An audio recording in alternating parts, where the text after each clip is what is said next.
وعلى آله وأصحابه الذين أوفوا عهدا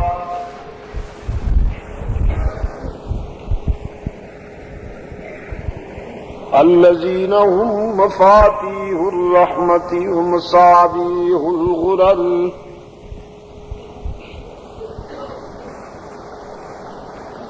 أعوذ بالله من الشيطان الرجيم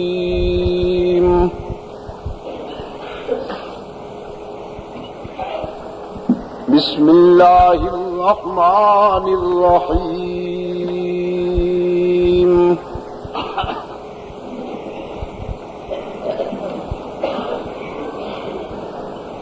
اهدنا الصراط المستقيم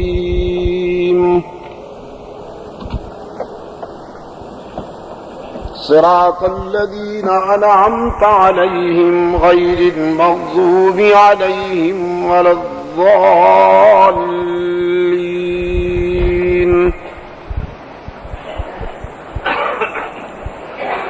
وقال الله تبارك وتعالى في مقام آخر وإن هذا صراطي مستقيما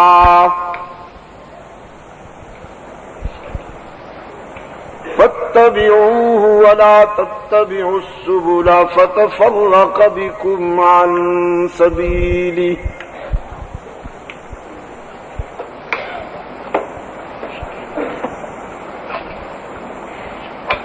صدق الله مولانا العظيم.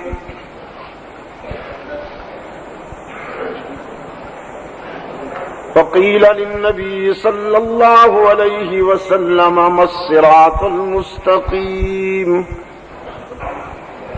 فقال صلى الله عليه وسلم ما أنا عليه وأصحابي.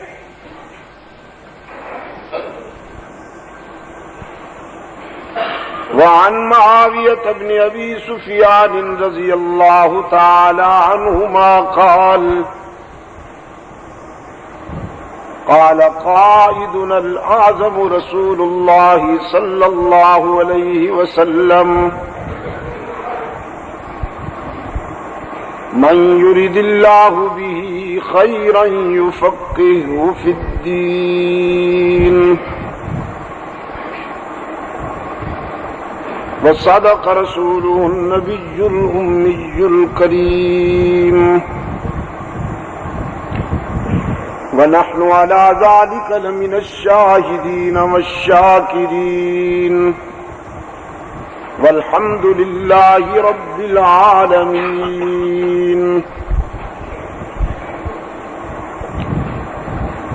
ارباب علم و دانش،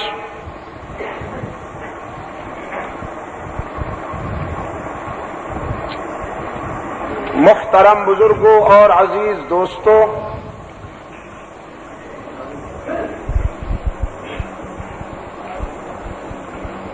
آج 24 اکتوبر 1986 ہم یہاں تربت کی جامع مسجد میں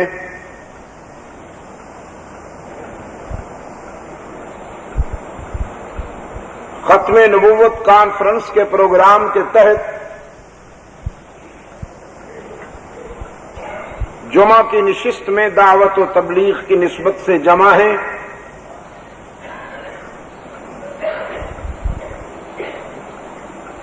اس مختصر سی ملاقات میں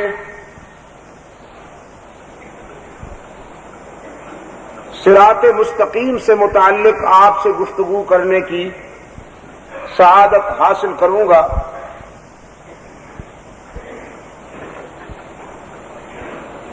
اس کے لیے ابھی میں نے آپ کے سامنے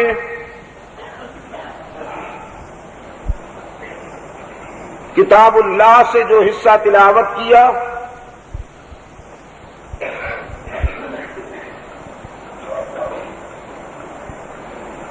اس میں پہلی آیہ کریمہ میں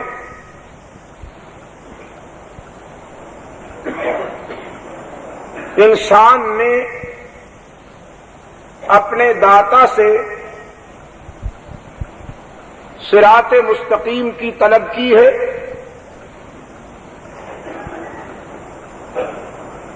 اور دوسری آیہ کریمہ میں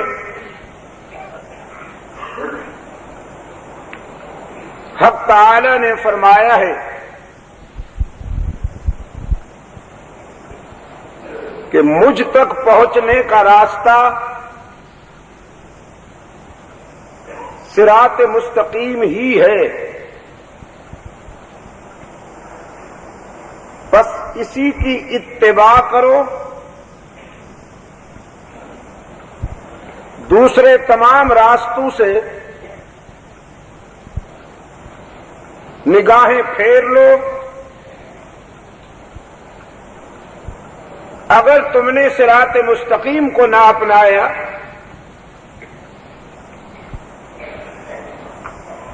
تو پھر سبل متفرقہ میں مبتلا ہو کر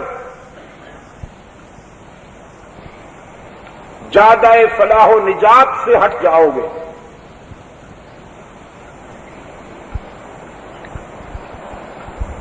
اہدنا الصراط المستقیم دعائیہ آیت ہے سورہ فاتحہ کی، اور سورہ فاتحہ کے متعلق اللہ کے رسول صلی اللہ علیہ وسلم کا ارشاد ہے کہ یہ پوری قرآنی تفصیلات و تشریحات کی روح ہے اور خلاصہ ہے۔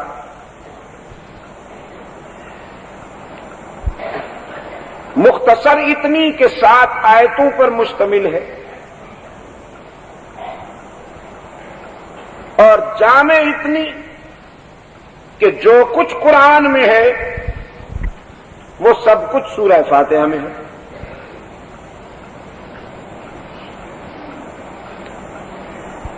عبادات کے نظام میں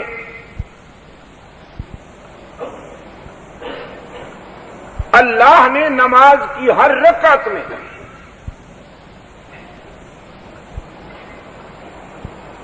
اس کے پڑھنے کو ضروری قرار دیا،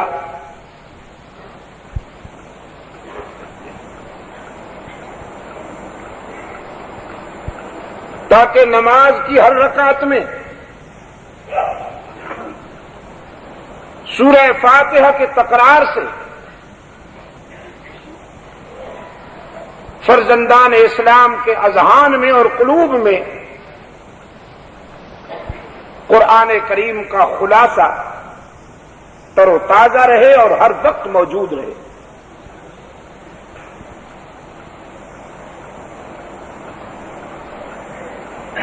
عزیز دوست، دامن پھیلانے سے پہلے اہدنا الصراط المستقیم، اللہ سے یہ دولت مانگنے سے پہلے انسان نے اس کی تعریف کی ہے، اور وہ بھی اس کے سکھائے ہوئے طریقے کے مطابق۔ اہل نظر کہتے ہیں مانگنے کا سلیقہ نہ ہو تو داتا کے جود و سخا اور لطف و عطا کے باوجود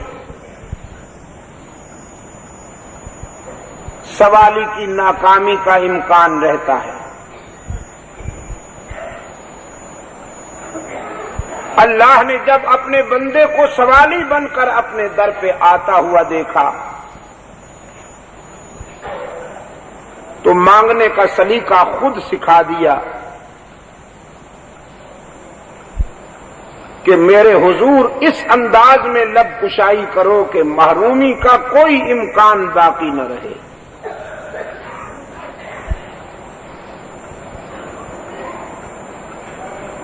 چنانچہ اپنے رب کے سکھائے ہوئے انداز اور سکھائے ہوئے سلیقہ کے مطابق انسان نے اس کی تعریف کی۔ فرمایا الحمدللہ رب العالمین،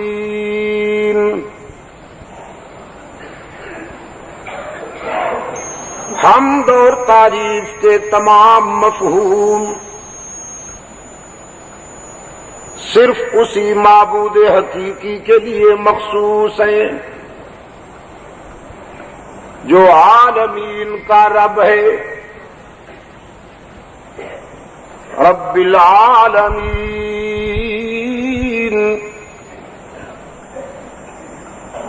رب المسلمین نہیں کہا، رب الانبیاء والمرسلین نہیں کہا، رب الاولیاء والمتقین نہیں کہا، کہ ان کا تو رب ہے ہی، لیکن اس کی ربوبیت کاملہ کی وسعتیں یہ ہیں کہ وہ اپنوں کو بھی نوازتا ہے، اغیار کو بھی محروم نہیں کرتا۔ موسیٰ کا بھی رب ہے، لیکن رزق فرعون پہ بھی بند نہیں کرتا۔ اپنے خلیل کا بھی رب ہے، لیکن رزق نمرود پہ بھی بند نہیں کرتا۔ اپنے محبوب کا بھی رب ہے، لیکن رزق ابو جہل پہ بھی بند نہیں کرتا۔ دوستوں کو بھی دیتا ہے، دشمنوں کو بھی محروم نہیں کرتا۔ تربت والوں، میں تو کہا کرتا ہوں یہ اس کی ربوبیت کی کیسی دل نشین ادا ہے کہ دوستوں کو دال روٹی پہ خوش کر لیتا ہے، دشمنوں کو مرغن کھلاتا ہے۔ دوستوں کو خس و خاشاک کے جھونپڑوں پہ راضی کر لیتا ہے، دشمنوں کو محلات ادا کرتا ہے۔ الحمدللہ رب العالمین، وہ سب کا رب ہے۔ ابراہیم علیہ السلام نے ایک مجوسی کو دعوت دی،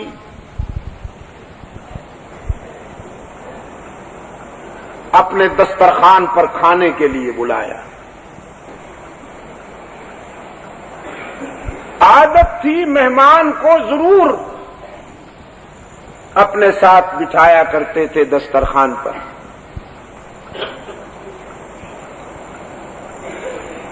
ایک دن بہت انتظار کیا، جب کوئی مہمان نہ آیا تو یہ بوڑھا کمر کبیدہ، عمر رسیدہ، ستم چشیدہ، جہاں دیدہ بوڑھا مجوسی نظر آ گیا۔ کھانے کی دعوت دی، وہ مائل ہو گیا، دسترخوان پر لے آئے، فرمایا بسم اللہ کرو، ما حضر تناول کرنے کے لیے اللہ کا نام لو۔ وہ مجوسی کہنے لگا تمہارے رب کا نام کیوں لوں؟ چند لقموں کے عوض تم میرا دین بدلنا چاہتے ہو؟ میں اپنے رب کا نام لوں گا، جس کا نام لیا کرتا ہوں۔ خلیل اللہ نے فرمایا تیرا رب کون ہے؟ کہنے لگا شعلے، انگاروں کو پوجتا ہوں، آگ میرا معبود ہے، اسی کا نام لیا کرتا ہوں۔ خلیل تو سید الموحدین تھے، بازو پکڑا، جلال کے عالم میں اسے دھکے دیے، کیسے نمک حرام ہو؟ رزق وہ دیتا ہے اور نام تم اس کی مخلوق کا لیتے ہو، نام غیروں کا لیتے ہو۔ تو پھر یہ رزق تو اللہ کا دیا ہوا ہے، تم جا کے وہ رزق کھاؤ جو آگ تمہیں فراہم کرے۔ مجوسی کو اٹھا دیا. حق تعالی کی طرف سے روح الامین پیغام لے کر آئے کہ میرے خلیل، میں نے تو 90 سال سے اس مجوسی کو بغیر بسم اللہ کے رزق پہنچایا تھا، آپ ایک دن بھی برداشت نہ کر سکے. مجوسی صحیح لیکن میرا بندہ تو ہے نا. تخلقوا باخلاق اللہ کے تقاضے یہ ہیں کہ اب جاؤ اور اسے راضی کر کے لاؤ.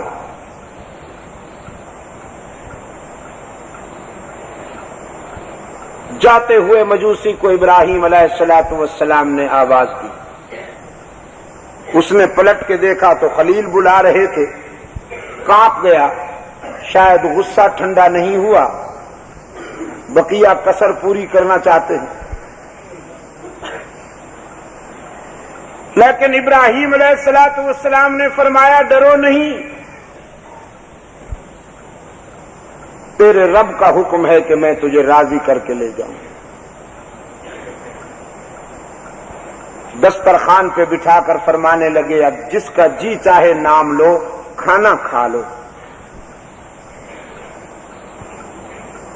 وہ بوڑھا مجوسی کہنے لگا کھانا بعد میں کھائیں گے، پہلے مجھے بھی اسی کا بنا دو اور اسی سے میرا تعلق قائم کر دو جس نے میری نافرمانیوں کے باوجود اپنی خوئے کرم نہ بدلی.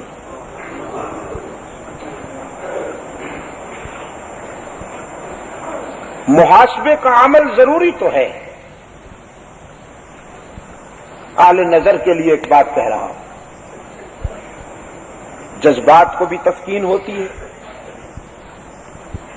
جذبات مطمئن ہوتے ہیں. محاسبے سے، انتقام سے کسی کو پکڑ کے کچل دیا، لیکن یقین فرمائیے کہ جو بات عفو و درگزر سے بنتی ہے وہ محاسبے اور انتقام سے نہیں بنتی. محاسبے اور انتقام سے جسم متاثر ہوتے ہیں، عفو و درگزر سے انسان کا ضمیر متاثر ہوتا ہے.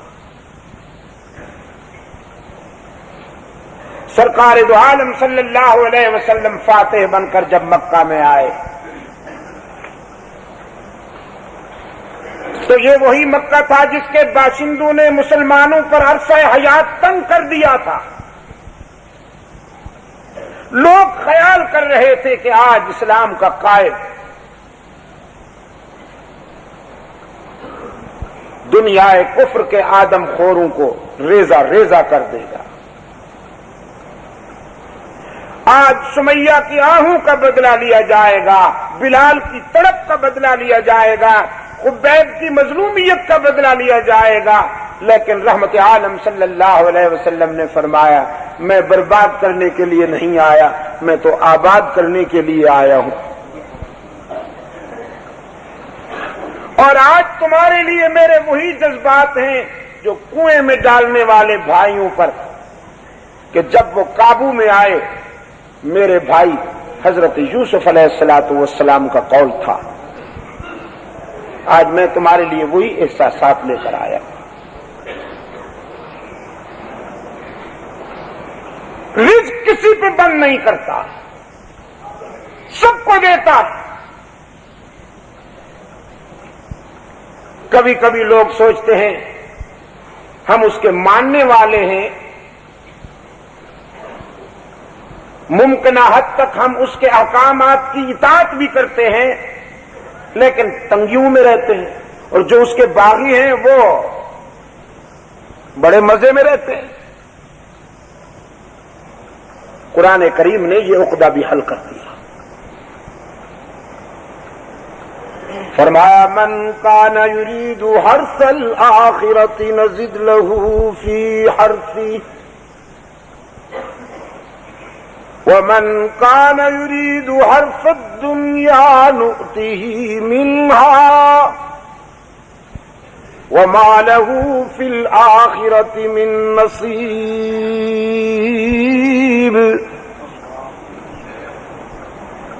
ہم سے جو آخرت کا طلبگار بنتا ہے ہم اسے وہ دیتے ہیں اور جو ہم سے دنیا مانگتا ہے ہم اسے بھی معروم نہیں کرتے، اسے دنیا عطا کر دیتے ہیں، مگر فرق ضرور ہے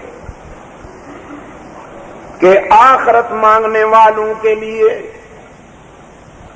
ہم سے جو شخص آخرت کی فلاح مانگتا ہے ہم دیتے تو ہیں، لیکن اس کے مطالبے کے مطابق نہیں دیتے، اپنے لطف و کرم کے مطابق دیتے ہیں۔ وہ اپنے ظرف کے مطابق مانگتا ہے، ہم اپنے ظرف کے مطابق اسے عطا کرتے ہیں۔ نزد لہو فی حرثی، اور جو ہم سے دنیا مانگتا ہے ہم اسے اس کے مطالبے کے مطابق دنیا عطا کر دیتے ہیں۔ وَمَا لَهُ فِي الْآخِرَةِ مِن نَصِيبٍ، لیکن آخرت میں اس کے لیے کوئی حصہ باقی نہیں رہتا۔ سرکار دو عالم صلی اللہ علیہ وسلم سو رہے تھے، موٹے موٹے رسیوں والی چارپائی پر، نہ وہاں کوئی گدا بچھا ہوا ہے، نہ وہاں کوئی ابریشم و کمخاب کا بستر بچھا ہوا ہے، سادہ سی رسیوں والی چارپائی پر اللہ کا محبوب آرام فرما ہے۔ عدل و جلالت کا بادشاہ فاروق اعظم رضی اللہ تعالی عنہ آ گئے، رحمت عالم صلی اللہ علیہ وسلم اٹھ بیٹھے تو آپ کے جسم اطہر پر رسیوں کے واضح نشان نمایاں نظر آ رہے تھے، جنہیں دیکھ کر فاروق اعظم رضی اللہ تعالی عنہ آپ دیدہ ہو گئے، آنکھوں سے آنسو تیرنے لگے۔ عرض کیا اللہ کے محبوب، یہ کیسر و کسرا والے تو عیش و تنعم کی زندگی گزارتے ہیں، آپ اللہ کے محبوب ہیں اور یہ عالم ہے کہ چارپائی پر بچھانے کو بستر بھی نہیں۔ رحمت عالم صلی اللہ علیہ وسلم مسکرائے، فرمایا میرے عمر، میرے پیارے، اللہ کی طرف سے تو پیشکش ہوئی ہے کہ محبوب اگر تم چاہو تو احد کو سونے کا بنا دوں، لیکن میں نے فقر کو ترجیح دی ہے۔ الفقر فخری، میری بے سر و سامانی میرے لیے متاع فخر ہے، میں اس پر فخر کرتا ہوں۔ میں نے خود دنیاوی زندگی کے لیے یہی انداز منتخب کر لیا ہے، یہ محرومی نہیں ہے، میرا اپنا انتخاب ہے۔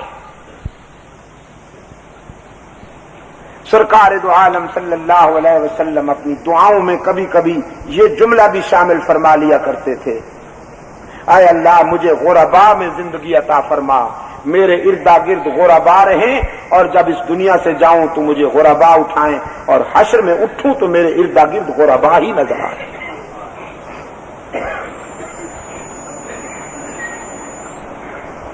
تو میں عرض یہ کر رہا تھا آپ کی خدمت میں کہ رزق سب کو دیتا ہے، اور یہی اس کی ربوبیت کا منفرد انداز ہے۔ فرمایا الحمدللہ رب العالمین، حمد و تعریف کے سارے مفہوم اسی کے لیے مخصوص ہیں جو عالمین کا رب ہے۔ الرحمن الرحیم، دیتا بھی سب کو ہے اور دیتا بھی مہربانی کے ساتھ ہے، شفقت کے ساتھ ہے، ناراض ہو کر نہیں دیتا، خوش ہو کر دیتا ہے۔ تربت والوں، دنیا والوں سے مانگا جائے تو ناراض ہوتے ہیں، کچھ نہ مانگا جائے تو خوش رہتے ہیں، اور وہ داتا ہے کہ اس سے مانگا جائے تو خوش ہوتا ہے، نہ مانگا جائے تو ناراض ہوتا ہے۔ اس نے اپنے باب رحمت پر جلی حروف کے ساتھ، موٹے حروف کے ساتھ یہ تحریر لکھ دی ہے، ادعونی استجب لکم، مجھے پکارا کرو، مجھ سے مانگا کرو، میرے در پہ آ کر دامن پھیلایا کرو، میرے حضور آنسو بہایا کرو، استجب لکم، میں تمہاری دعا و پکار کو سننے اور قبول کرنے کے لیے ہر وقت تیار رہتا ہوں۔ ان الذین یستکبرون عن عبادتی سیدخلون جہنم داخرین، اور وہ کہ جو میری عبادت سے متکبر بنتے ہیں، روح گردانی کرتے ہیں، وہ اونھے منہ جہنم میں ڈالے جائیں گے۔ پہلے کہا گیا ادعونی، مجھے پکارو، اور آگے چل کر کہا گیا الذین یستکبرون عن عبادتی، تو معلوم ہوا کہ مشکلات میں پکارنا، اے اللہ مدد کر، یا اللہ مدد فرما، یہ عبادت ہے، عبادت۔ اور جن بد نصیبوں نے اللہ کے بجائے اس کے بندوں کو پکارنے کے انداز اختیار کر رکھے ہیں، وہ اس عبادت میں اللہ کے ساتھ شریک بنا رہے ہیں۔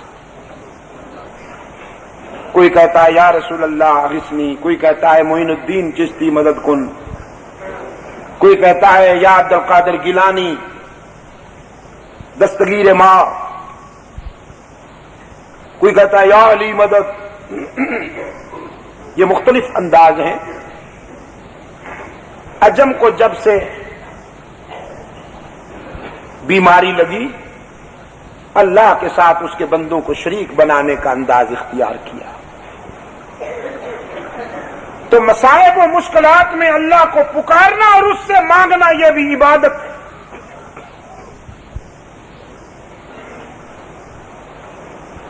دیتا بھی سب کو ہے اور دیتا بھی شفقت کے ساتھ ہے، ناراض ہو کر نہیں دیتا، مہربانی کے ساتھ دیتا ہے۔ فرمایا مالک یوم الدین، جزا و سزا کے دن کا مالک و مختار بھی تو۔ اب دامن پھیلانے سے پہلے انسان نے ایک نازک وعدہ کیا اپنے داتا سے، ایاک نعبد و ایاک نستعین،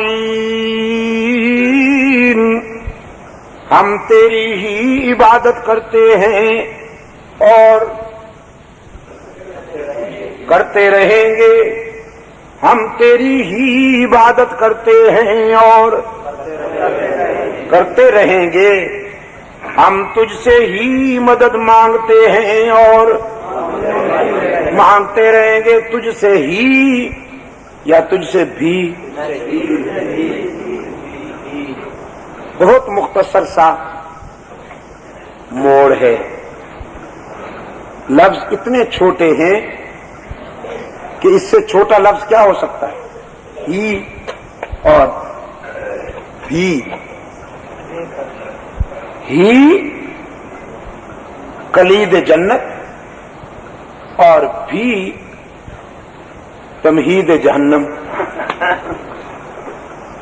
بہت مختصر سے۔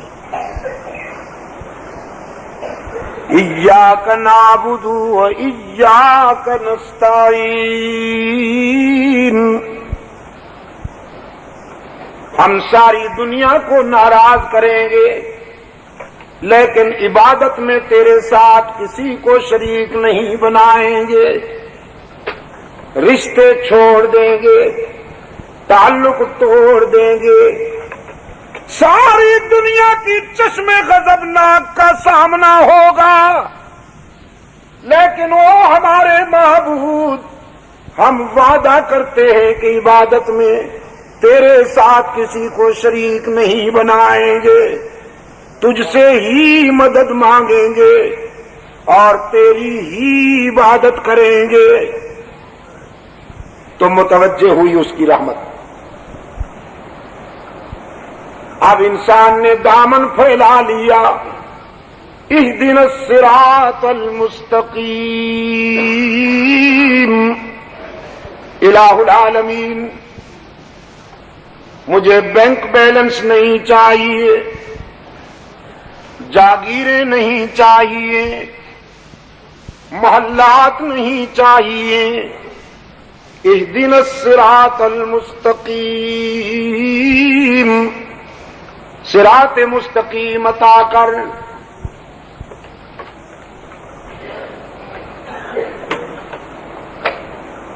شیطان کو پتہ چلا کہ اہل ایمان کے ہاں سب سے بڑی دولت صراط مستقیم ہے۔ اس نے اعلان کیا لَأَقْعُدَنَّ لَهُمْ صِرَاطَكَ الْمُسْتَقِيمَ ثُمَّ لَآتِيَنَّهُمْ مِنْ بَيْنِ أَيْدِيهِمْ وَمِنْ خَلْفِهِمْ وَعَنْ أَيْمَانِهِمْ وَعَنْ شَمَائِلِهِمْ وَلَا تَجِدُ أَكْثَرَهُمْ شَاكِرِينَ۔ اے اللہ، میری کوشش ہوگی کہ میں تیرے بندوں کو صراط مستقیم سے محروم کر دوں، ہٹاؤں گا انہیں صراط مستقیم سے۔ کبھی سامنے سے حملہ کروں گا، کبھی عقب سے حملہ کروں گا، کبھی دائیں بازو سے، کبھی بائیں بازو سے، یعنی کبھی رائٹ سے، کبھی لیفٹ سے۔ تو یہ رائٹ اور لیفٹ دونوں شیطانی اصطلاحیں ہیں، اہل ایمان کو ان سے کوئی دلچسپی نہیں ہو سکتی۔ اہل ایمان تو صراط مستقیم کے تمنائی ہیں اور صرف اسی کے شیدائی ہیں، صراط مستقیم۔ رائٹ بھی دھوکہ، لیفٹ بھی دھوکہ، فریب۔ میں نے رات بھی آپ سے عرض کیا تھا، جن لوگوں نے اپنا ذہنی قبلہ اور کعبہ وائٹ ہاؤس کو بنا رکھا ہے، وہ بھی استعمار اور استحصال کی ہم نوائی کر رہے ہیں، اور مغرب کے آدم خوروں سے اکتائے ہوئے انسانوں کے لیے جو لوگ نجات کا راستہ یہ سمجھتے ہیں کہ اب لیفٹ کی طرف آ جاؤ، یہ بھی ظلم اور استحصال کی طرف لے جانا چاہتے ہیں۔ ہمارے درد اور ہمارے دکھوں کا مداوا نہ مغرب کرتا ہے نہ اشتراکی بلاک کرتا ہے، ہمارے دکھوں کا مداوا صرف اور صرف صراط مستقیم میں ہے، اللہ کی عبادت میں اور محمد عربی کی اطاعت میں ہے صلی اللہ علیہ وسلم۔ شیطان نے اعلان کیا نہیں چلنے دوں گا میں انہیں صراط مستقیم سے، ہٹاؤں گا مختلف حربوں کے ساتھ، مختلف عیاریوں اور مکاریوں کے ساتھ۔ میری کوشش ہوگی کہ میں تیرے بندوں کو صراط مستقیم سے ہٹا دوں، اور اگر میری کوشش کامیاب ہوئی تو وَلَا تَجِدُ أَكْثَرَهُمْ شَاكِرِينَ، یہ نمک حرام ہو جائیں گے، تیری زمین پر چلیں گے، تیرا عطا کردہ رزق کھائیں گے، تیری دی ہوئی عزت میں سر اونچا کر کے چلیں گے، تیرے دی ہوئی اولاد سے آنکھیں ٹھنڈی کریں گے، تیری ہواؤں سے سانس لیں گے، زندگی کا ایک ایک نفس تیرے احسان سے اور تیری منت سے متصل ہوگا۔ لیکن آرزوئیں غیروں سے وابستہ رکھیں گے، جبین غیروں کے آگے جھکائیں گے، دامن غیروں کے آگے پھیلائیں گے، نمک حرام بنا دوں گا میں انہیں۔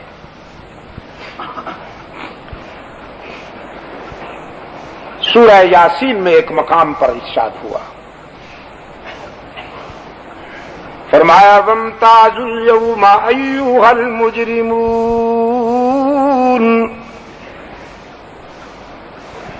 الم اعہد الیکم یا بنی آدم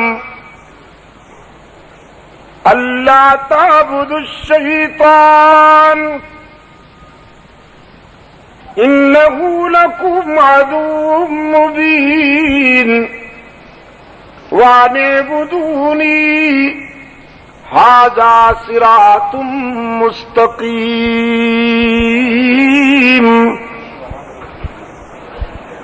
حشر کے دن جلال میں ڈوبی ہوئی آواز آئے گی رب العالمین کی طرف سے، مجرموں آج ذرا علیحدہ ہو جاؤ،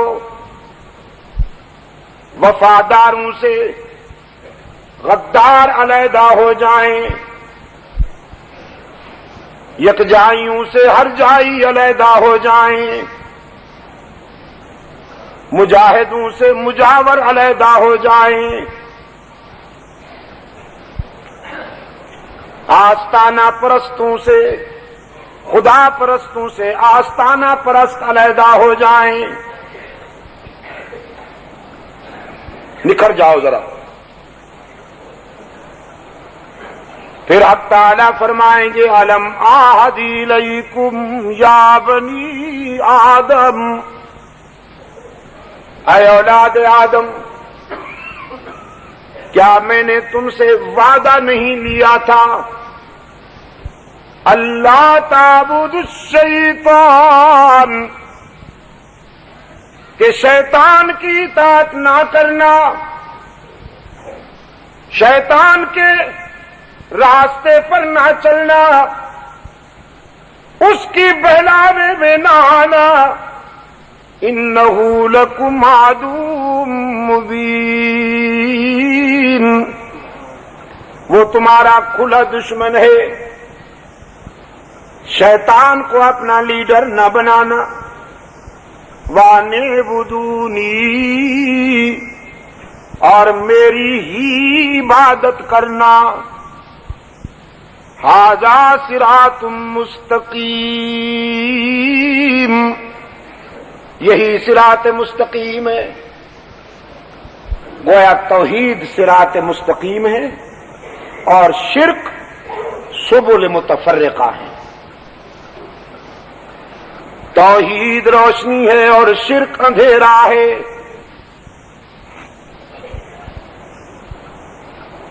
شرک ضلالت ہے اور توحید اجالا ہے۔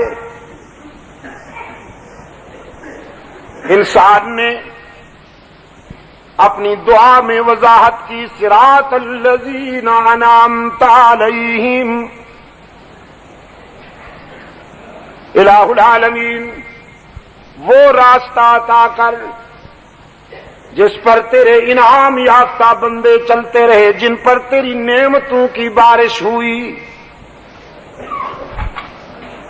اور قرآن کریم نے انعام یافتہ طبقے 4 بیان کیے، الذین انعم اللہ علیہم من النبیین والصدیقین والشہداء والصالحین۔ کتنے طبقے؟ 4 طبقے۔ سب سے پہلا انعام ملا نبیین کو، دوسرا انعام ملا صدیقین کو، تیسرا انعام ملا شہداء کو، اور چوتھا انعام ملا صالحین کو۔ اب مخفف کر دیں، پہلا انعام ملا نبوت کو، دوسرا انعام ملا صداقت کو، تیسرا انعام ملا شہادت کو، چوتھا انعام ملا اطاعت کو، ان تینوں کی اطاعت کرنے والوں کو۔ نبیوں میں سب سے زیادہ انعام ملا رحمت للعالمین کو صلی اللہ علیہ وسلم، الف الف مرہ بعدد کل ذرہ۔ انعام تو سارے انبیاء کو ملے، لیکن رحمت عالم صلی اللہ علیہ وسلم کو امتیازی انعام ملا۔ حضرت سلیمان کو انعام ملا نا کہ سلیمان کا تخت ہوا کے دوش پہ اڑتا ہے، مگر آسمانوں کے نیچے تخت سلیمانی بے شک ہوا کے دوش پہ اڑتا ہے، لیکن آسمانوں کے نیچے رحمت للعالمین کے عروج کا یہ عالم ہے۔ حضور کو انعام عطا ہوا، وہ تو عرش بری پہ نظر آتے ہیں جہاں فکر انسانی بھی نہیں پہنچ پائی۔ نعرہ تکبیر، ختم نبوت۔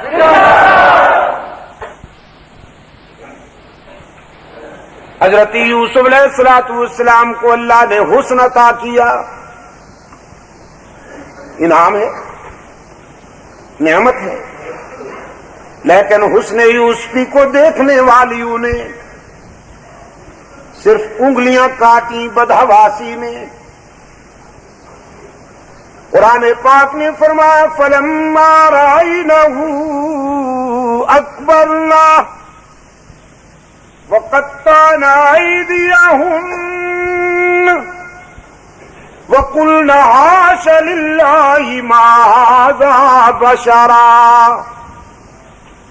ان ھذا الا ملک کریم۔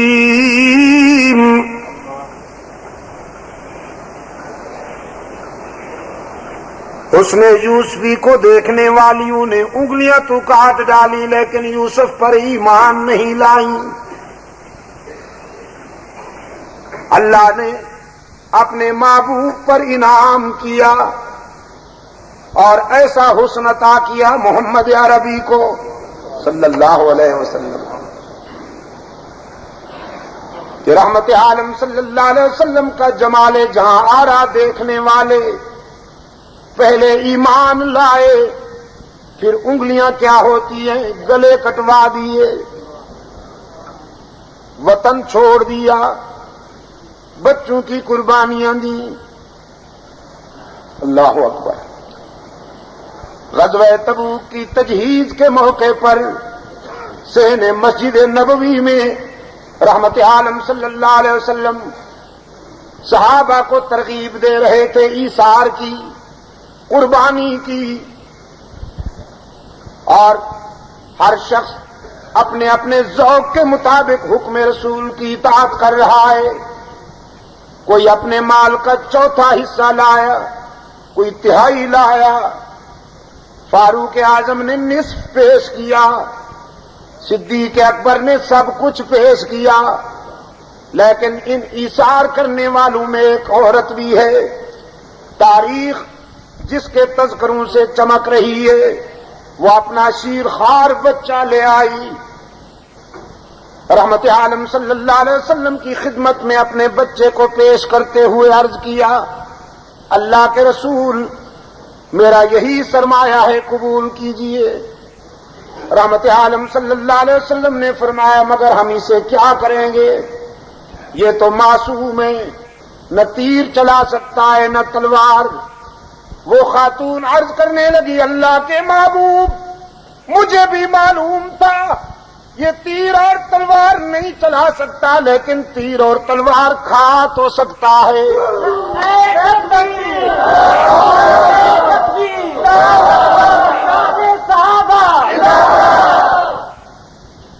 میں اسے لائی ہوں جب آپ پر کفار تیر اندازی کریں، جب آپ پر کفار تیر برسائیں تو میرے لخت جگر کو ڈھال بنایا جائے، اسے سامنے کیا جائے،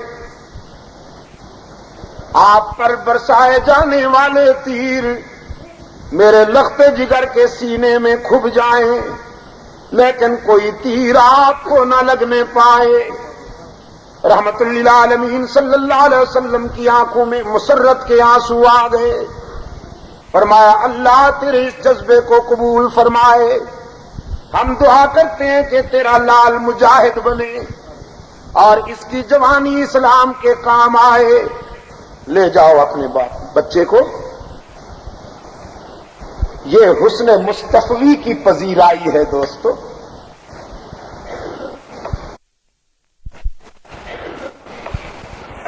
حسن یوسف دمی ساید بیزاداری، حسن یوسف دم عیسیٰ ید بیزاداری، آنچ خوباں ہم دارند تو تنہا داری۔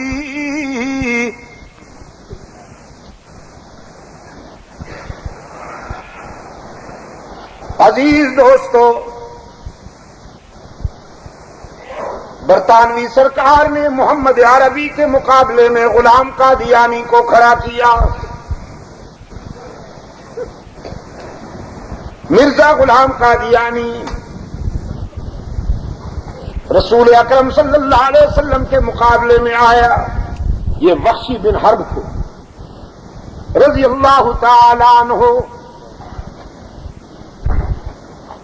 صدیقی قیادت میں تحفظ ختم نبوت کے مشن میں جد و جہد کرنے والے فرزندان اسلام میں یہ بھی ہیں، وحشی بھی۔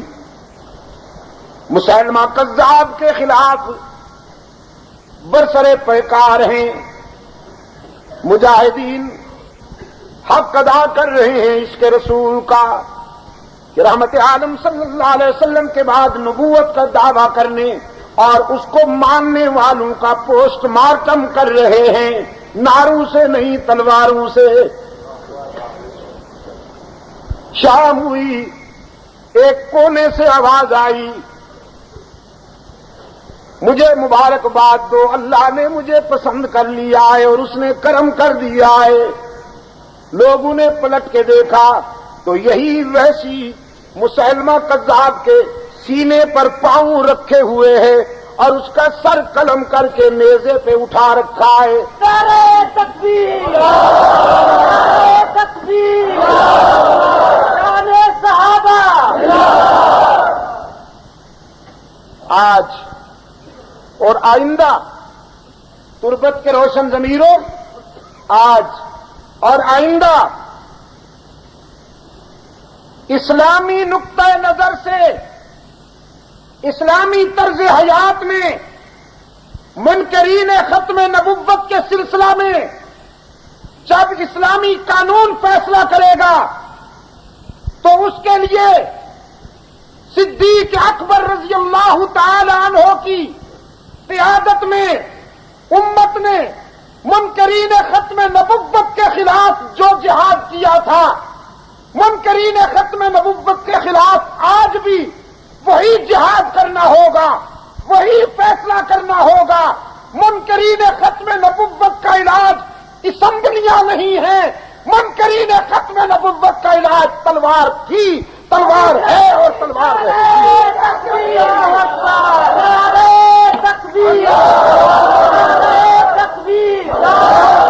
مصطفیٰ کا ہم سفر،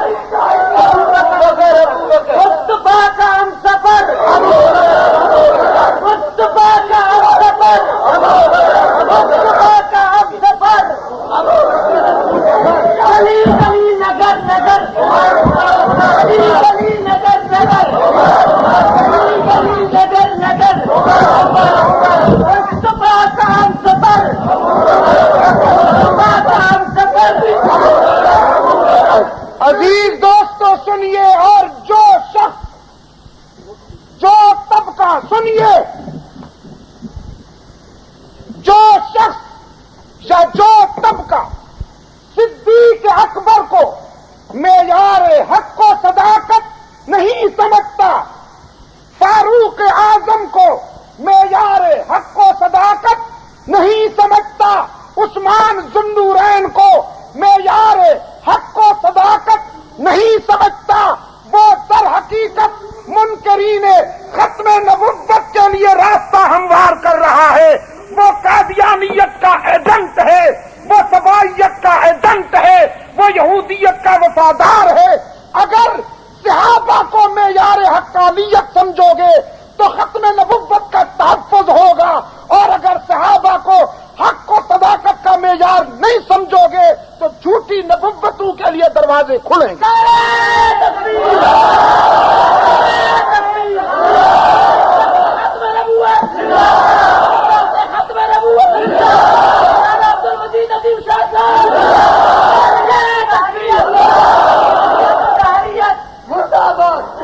عزیز دوست، آج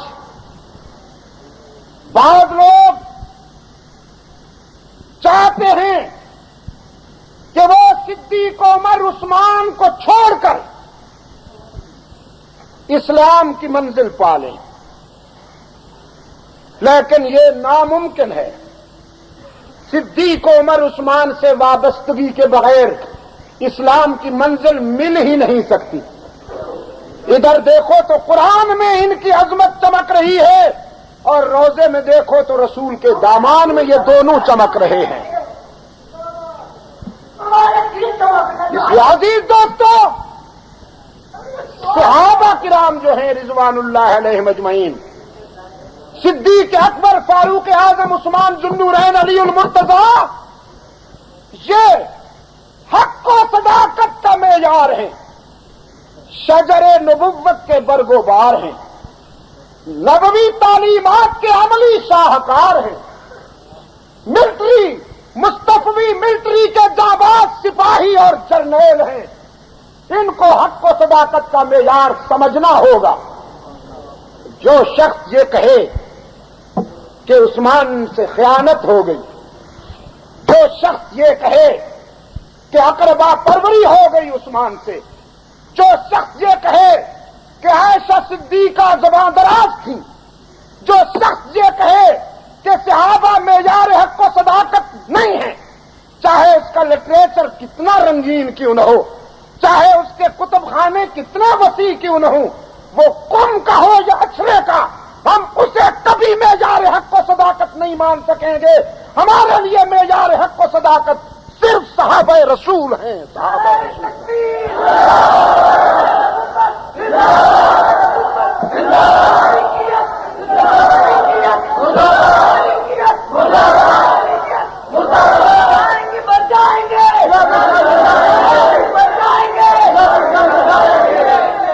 عزیز دوستوں، میں ایک بات کہہ رہا تھا، ہم بڑے خطا کار ہیں۔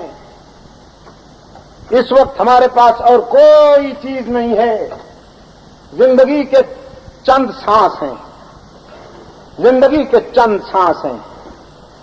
اگر یہ زندگی کے چند سانس اللہ اور اس کے رسول کی اطاعت میں اور رحمت للعالمین کی ناموس کی حفاظت میں گزر جائیں تو میرا خیال یہ ہے کہ سابقہ زندگی کی ساری ٹھوکروں کے باوجود ہم جیت گئے۔ مجھے آپ سے توقع ہے عزیز نوجوانوں، علماء کرام کو اللہ سلامت رکھے، یہ تو اپنا فرض ادا کرتے ہی رہتے ہیں، لیکن عزیز نوجوانوں، تمہاری جوانیاں کس لیے ہیں؟ حضور کی ختم نبوت کا انکار ہوتا رہے اور تم آرام سے گھروں میں سوتے رہو؟ خمینی صحابہ کو گالیاں دیتا پھرے اور تم گھروں میں سوتے رہو؟ زگری اسلام کی عظمتوں کا مذاق اڑاتے پھرے اور تم گھروں میں سوتے رہو؟ تمہاری جوانی کا مصرف کیا ہے؟ تمہارے شباب کا مصرف کیا ہے؟ کیا تم اسی لیے جوان ہوئے ہو کہ امریکہ کے لیے استعمال ہو؟ کیا تمہارے رگوں میں چند لمحوں کے لیے گرم گرم خون کے قطرے اس لیے آئے ہیں کہ تم روس کے سرخ انقلاب کا راستہ ہموار کرو؟ نہیں میرے عزیز نوجوانوں، میں تم پہ فتوے نہیں لگاتا ہوں، نہ مجھے یہ ذوق ہے، تم میری متاع عزیز ہو، تم میرے دل کے زیادہ قریب ہو، تم میرا سرمایہ ہو. میری خواہش ہے، میں چاہتا ہوں کہ آؤ مل کے کملی والے کی عظمت کا جھنڈا اونچا کریں، اور جو محمد کا نہیں وہ ہمارا نہیں، جو صحابہ کا نہیں وہ ہمارا نہیں. امریکہ کے ایجنٹوں پہ بھی لعنت بھیجو اور روس کے ایجنٹوں پہ بھی لعنت بھیجو.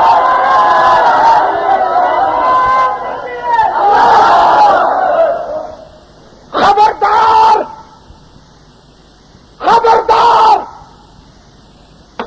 زندگی میں پھر ملاقات ہو یا نہ ہو، اس ملاقات میں کہہ دینا چاہتا ہوں، خبردار، زندگی کے سفر میں ایک گھڑی، ایک لمحہ بھی تمہارا امریکی لابی کے لیے استعمال نہ ہونے پائے اور رشین لابی کے لیے استعمال نہ ہونے پائے. زندگی کا ہر لمحہ صرف محمد سے وفا کرنے کے لیے وقف کر دو.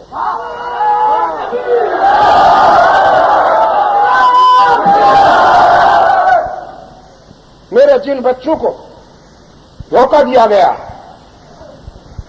سیاسی فنکاروں نے محض اپنا الو سیدھا کرنے کے لیے، سرخ محاذ سے مال بٹورنے کے لیے جن فنکاروں نے آپ کو استعمال کرنا چاہا ہے، میرے پیارے بچوں، آج فیصلہ کرو، ہم انہیں مایوس کریں گے انشاءاللہ. وہ ہماری جوانیوں کو امریکہ یا روسیا کے لیے استعمال نہیں کر سکیں گے. ہم محمد کے ہیں، بس محمد ہمارا ہے. اور خدا کرے حشر میں رحمت للعالمین کہہ دے یہ میرے ہیں، میں ان کا ہوں. لاہور میں ایک ہندو ناشر نے کتاب لکھی تھی، اس کا نام ہی اتنا شرانگیز ہے کہ میری زبان پر نہیں آ سکتا، جس میں رحمت عالم صلی اللہ علیہ وسلم کی شان میں گستاخی کی گئی تھی، ازواج مطہرات کی شان میں گستاخی کی گئی تھی. ام المومنین سیدہ خدیجہ اور ام المومنین سیدہ عائشہ رضی اللہ تعالی عنہما کی شان میں گستاخانہ جملے لکھے گئے تھے. لاہور میں بہت بڑا جلسہ ہوا، سید عطا اللہ شاہ بخاری نے خطاب کیا، کچھ دل کی باتیں دلوں میں اتری.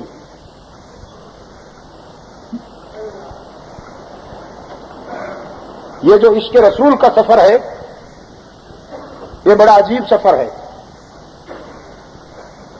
شاہ جی رحمت اللہ علیہ کی تقریر سننے والوں میں ایک نوجوان جو قریب سے گزر رہا تھا اور کانوں میں آواز پڑی، چند لمحوں کے لیے رک گیا، اس کے دل میں وہ تقریر اتر گئی. جلسہ ختم ہوا، شاہ جی کے الفاظ گونج رہے تھے اس کے کانوں میں، حلالی بیٹے ماؤں کی آن پر جان قربان کر دیا کرتے ہیں. آج لاہور والوں سے خدیجہ و عائشہ کی روحیں پوچھتی ہیں، کیا تمہیں پتہ نہیں ہے کہ اردو بازار کے ایک لفنگے نے ہمیں گالیاں دی ہیں؟ کیا لاہور کے اس بڑے شہر میں ہمارا سچا بیٹا کوئی نہیں؟ ساری رات روتا رہا اور کہتا رہا، الہ العالمین خدیجہ و عائشہ کی روحوں تک یہ بات پہنچا دے کہ تمہارا ایک سچا بیٹا عزم کر چکا ہے کہ صبح یا میں زندہ رہوں گا یا راجپال زندہ رہے گا. خنجر تیز کرتا رہا، صبح ہوئی، بازار کھلا، خنجر لے کر اس ہندو راجپال کے پاس پہنچ گیا. یہ من چلا سا نوجوان، نہ کسی مسجد کا مؤذن تھا، نہ کسی مسجد کا امام تھا، نہ کسی مدرسے کا محتمم تھا، نہ کسی ادارے کا خطیب تھا، تانگا چلاتا تھا. من چلا سا نوجوان، کلین شیو مونچھوں والا، ہاتھ میں خنجر لے کر راجپال کے پاس پہنچا. دور سے کہنے لگا، آنکھوں سے غیرت کی سرخی جھلک رہی تھی، راجپال ہندو کتے بچاؤ کے لیے جو کچھ کر سکتے ہو کر لو، عائشہ کا بیٹا آ گیا ہے۔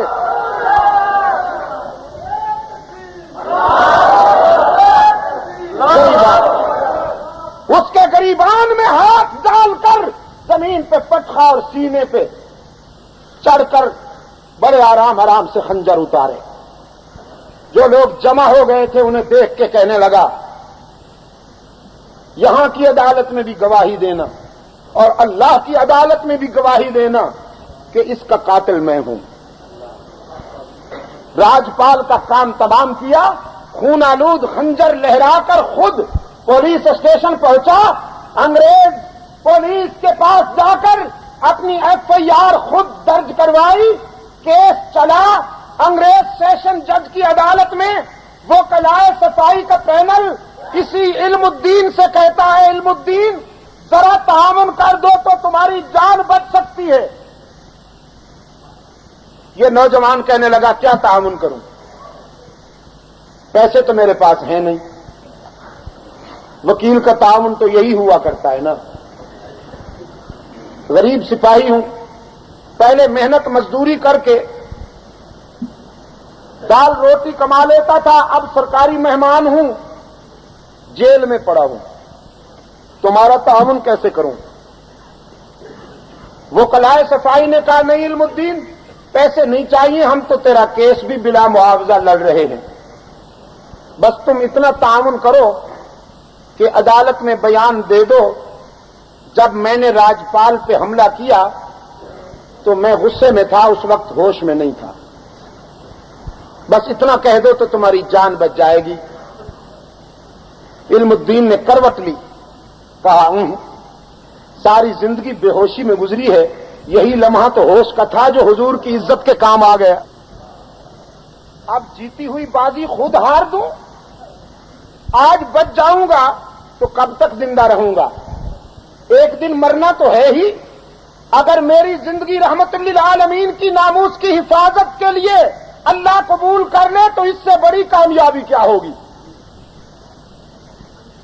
مجھے نہیں چاہیے یہ زندگی۔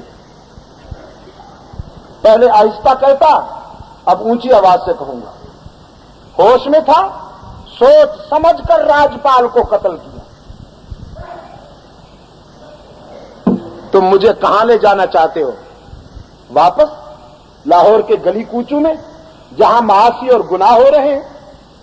نہیں، مجھے عشق کی منزل نظر آ گئی ہے۔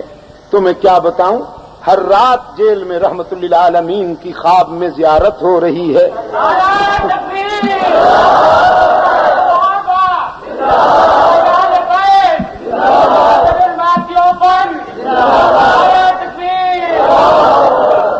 دیکھو گھڑی نے 2:15 بجا دیے، اور تربت کے دوستو میرا پیغام یاد رکھنا، اگرچہ میں نے جو بات شروع کی تھی وہ پوری نہیں کر سکا ہوں، لیکن میرا پیغام یاد رکھنا، یہ زندگی بہت چھوٹا سا سفر ہے۔ اگر آپ پسند کریں تو میرا مشورہ یہ ہے کہ زندگی کے بقیہ لمحات رحمت للعالمین کی عزت و ناموس کی حفاظت اور رحمت للعالمین کے پروگرام کی تقویم و ترویج کے لیے وقف کر دو۔ ہم نے تو حکمرانوں سے بھی کہا ہوا ہے، نہ ہمیں بنگلے چاہیے، نہ ہمیں روٹ پرمٹ چاہیے، نہ ہمیں پلاٹ چاہیے، وہ تو تم نے درباری ملاؤں کو دیے ہوئے ہیں اور انہوں نے اپنی وہ منزل بنائی اور لے لیے۔ ہمیں کچھ نہیں چاہیے، ہمیں صرف اس سرزمین پر رحمت للعالمین کے آئین کا نفاذ چاہیے۔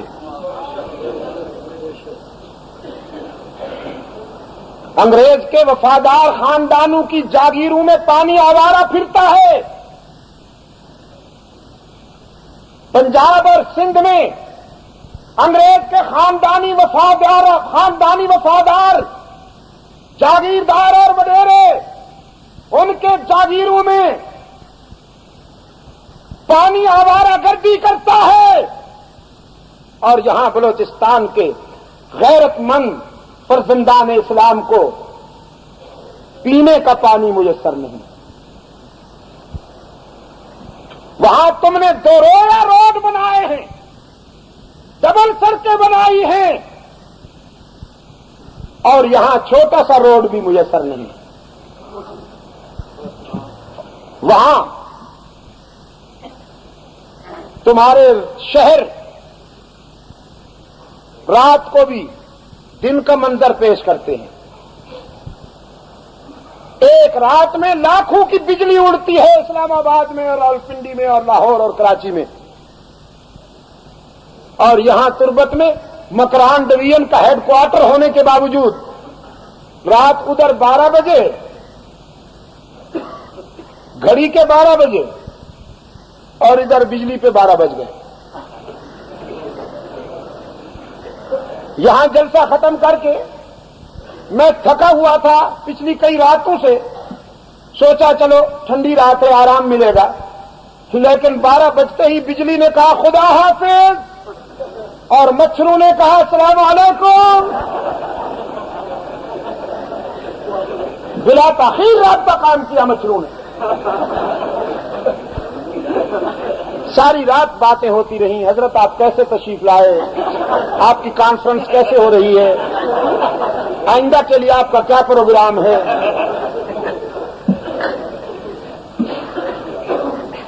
اور میرے عزیز نوجوانوں، میرے محترم بزرگوں، اللہ شاہد ہے، دل کی باتیں تو وہ جانتا ہے نا، اللہ شاہد ہے کہ ہمارا دل دکھتا ہے یہ باتیں سن کر اور یہ باتیں دیکھ کر۔ پہلے ہم سنتے تھے، اب ہم نے آ کے دیکھی۔ حضرت مفتی صاحب رحمۃ اللہ علیہ پر اللہ کی رحمتیں ہوں، وہ مرد درویش جو پاکستان میں رحمت للعالمین صلی اللہ علیہ وسلم کے آئین کے نفاذ میں زندگی کا ایک ایک لمحہ گزار گیا۔ اسمبلی کی کارروائی میں مفتی صاحب کی تقریریں ریکارڈ ہیں کہ مفتی صاحب نے ہمیشہ بلوچستان کے لیے آواز بلند کی۔ مفتی محمود تکبیر۔ اسمبلی کے ریکارڈ میں مفتی صاحب کے وہ بیانات موجود ہیں کہ انگریز اور انگریز کے ایجنٹوں نے سوچے سمجھے منصوبے کے تحت بلوچستان کی آبادی کو ان سہولتوں سے محروم رکھا ہے جو باقی ملک میں میسر ہیں۔ اور مفتی صاحب رحمۃ اللہ علیہ فرمایا کرتے تھے مل کے کھاؤ، ورنہ وہ وقت آئے گا کہ لوگ تمہارے منہ سے بھی لقمہ چھین لیں گے۔ لیکن میرے عزیز نوجوانوں، امریکن لابی نے اگر آپ پر ستم ڈھائے ہیں، اس میں ہم آپ کے ساتھ شامل ہیں، تو اس کی سزا اپنے آپ کو نہ دیجیے کہ اپنے اسلام پہ حملہ آور ہو جاؤ۔ اللہ آپ کا حامی و ناصر ہو۔ میں یہ جملہ پھر دہراتا ہوں کہ زندگی کا ایک ایک لمحہ رحمت للعالمین سے وفا کرنے کے لیے وقف کر دو۔ وعدہ کرتے ہو؟ وعدہ کرتے ہو نا؟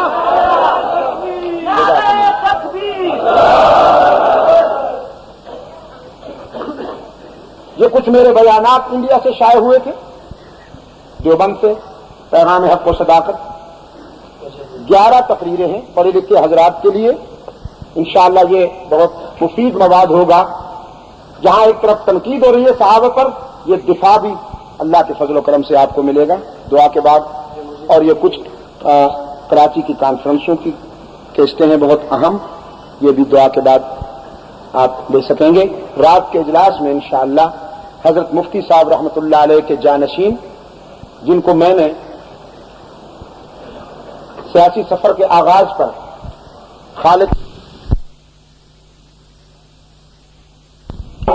میں انہیں بتا دینا چاہتا ہوں کہ مفتی محمود جوان بن کر فضل الرحمان کی شکل میں آ گیا ہے، اور انشاءاللہ اسلام کے خلاف تمام فتنوں کے سرکوبی میں وہ مشن جاری رہے گا جو مفتی صاحب کا تھا، اور وہ مشن جاری رہے گا جو شاہ ولی اللہ کا تھا، وہ مشن جاری رہے گا جو شیخ الہند محمود حسن کا تھا، وہ مشن جاری رہے گا مجدد الفسانی والا، وہ مشن جاری رہے گا احمد ابن حنبل، صدیق اکبر، علی المرتضی، فاروق اعظم اور رحمت للعالمین سے جو نسبت رکھتا ہے۔ انشاءاللہ صداقتوں کے چراغ روشن رکھے جائیں گے، ہم اپنے خون جگر سے صداقت کے چراغ روشن رکھیں گے۔ رات کو آپ اس عظیم درویش کے مایا ناز فرزند کی باتیں سنیں گے انشاءاللہ، آپ کو تسکین ہوگی۔ رات کی نشست کو خاص عزم کے ساتھ کامیاب بنائیے، اللہ آپ کا حامی و ناصر ہو۔ میرے لیے بھی دعا کیجیے کہ زندگی کا ایک ایک لمحہ صداقت کے راستے پر اللہ قبول فرما لے۔ مجلس تحفظ حقوق اہل سنت و جماعت جس کا میں رضاکار ہوں، صحابہ و اہل بیت کے ناموس کی حفاظت اور اہل سنت و جماعت کے قومی و ملی حقوق کی پاسداری میں ہم جو جدوجہد کر رہے ہیں، اللہ تعالی ہماری مدد فرمائے۔ میں بات ختم کرنے کے ساتھ ساتھ پھر ایک مرتبہ الحاج محمد زمان خان صاحب اچکزئی جو امیر ہیں مجلس عمل تحفظ ختم نبوت بلوچستان کے، یہاں کے مقامی رہنما حضرت مولانا رحمت اللہ صاحب، مولانا محمد الیاس صاحب، مولانا شام الحق صاحب اور ان کے تمام رفقا علماء کرام، نوجوانان عزیز، میں ان سب کو اس کامیاب کوشش پر مبارکباد پیش کرتا ہوں۔ اللہ آپ کا حامی و ناصر ہو۔ وآخر دعوانا ان الحمدللہ۔